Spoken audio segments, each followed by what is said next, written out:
Hello, when I first got into plastic chair collecting, it was very frustrating. I didn't have many, and seeing people with ones that I wanted to have in my collection was very frustrating. I just got pretty upset that they had them and I didn't, and they weren't taking good care of them. Going to the junk store was very nerve-wracking. I'd always get butterflies in my stomach, just wondering what I'm going to find when I walk in the door.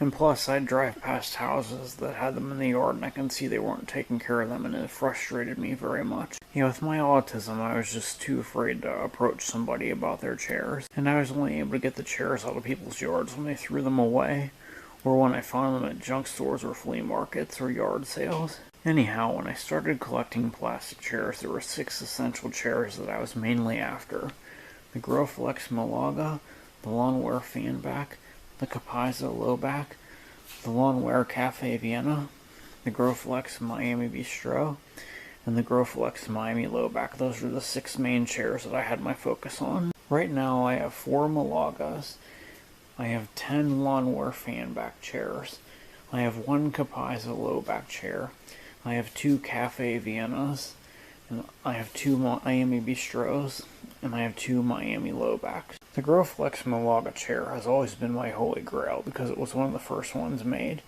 and it's what introduced plastic chairs to the United States. It wasn't until 2011 when I found this chair at a junk store. My first ever plastic chair that I got was a Seibert Deluxe Fanback that I bought at Home Depot, and I think it was 2002. And then my next 2 big finds were the Growflex Miami Lowback and the Growflex Miami Bistro. I got these in 2006. In 2007, I happened to be coming home from Johnstown when I spotted one of these Lawnwear Fanback chairs just laying on the side of the road in some brush. So I went back and pulled it out of the brush and took it home with me. And then a couple years later, I found a stack of 4 of them at a junk store. And then I picked 2 out of the trash by my house. I picked up another set of 2, I think it was, in 2013. Then back in May, I brought one home from the Glitzen Tunnel when I was out there watching trains. Someone in the neighborhood there threw one away, so I picked it up and took it home. And that's how I got my 10 Lawnwear Fanback chairs. I found my Capizzo Lowback chair on one of those streets near my house somebody threw away.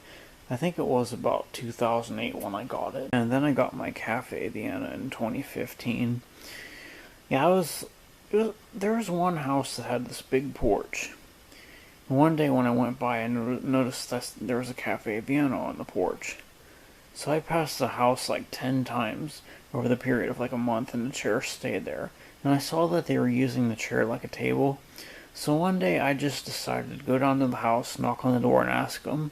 I had like $50 in my pocket, and I was going to offer them for it. And she just told me, go ahead and take it when I knocked on the door. So I just carried it home with a huge smile on my face. And that's how I got these 6 chairs. And then there was one day where I started noticing more models. So I came up with these 6 more essentials.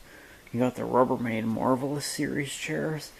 You got the Capizzo Highback, Growflex Miami Highback. You got this big Seibert CoChair. It looks like something out of medieval days.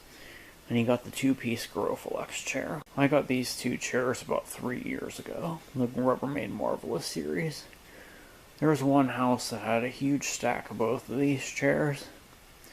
So I went over there and knocked on the door. I paid him $20 a chair and he gave them to me. And how I got my Capizzo Highback chair, I think it was 2 years ago. I was on Facebook in one of the groups for my county, and I saw somebody that was selling a bunch of stuff, and they had 2 of these Capizzo Highback chairs on their one porch.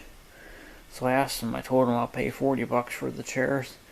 So he actually brought them out here and gave them to me, and I paid him for them. How I got the Growflex Miami Highback chair is, my neighbor next door to me at my old house had a bunch of these on her patio. And I could remember every single day when it was trash day, watching out the window to make sure they weren't getting thrown away. One day I just decided to go over there and ask her about them, and she just said, you can take the chairs if you want. So that's how I got the Miami Highback chair. I actually had 4 of them, but I gave 3 of them away. And then you have this oversized medieval looking Seibert CoChair. My neighbor down the street had this chair on their porch. They actually had 2 of them. And I noticed one day they had new US Leisure big and tall chairs on the porch. So I went over and asked her about them, and she said, yeah, they're in the shed. So I offered her $40 for them, and she said you could have them. So I paid her the $40, and that's how I got the 2 chairs like this. Yeah, these are very rare chairs. You don't see these very often. And how I got the Growflex Madres Club chair is, there's a house on the other end of my neighborhood that had one of these in the yard, and I noticed they had their archery target sitting on it. So, yeah, we went to the store that day, and we drove past the house, and I happened to see it like that. So when I got back home, I just ran over there with $20 in my pocket, and I walked up and knocked on the door, and I offered the guy $20 for the chair, and he said you could have it. So that's how I got that one. So if you're going to collect plastic chairs, these are the 12 essential chairs you want to have in your collection.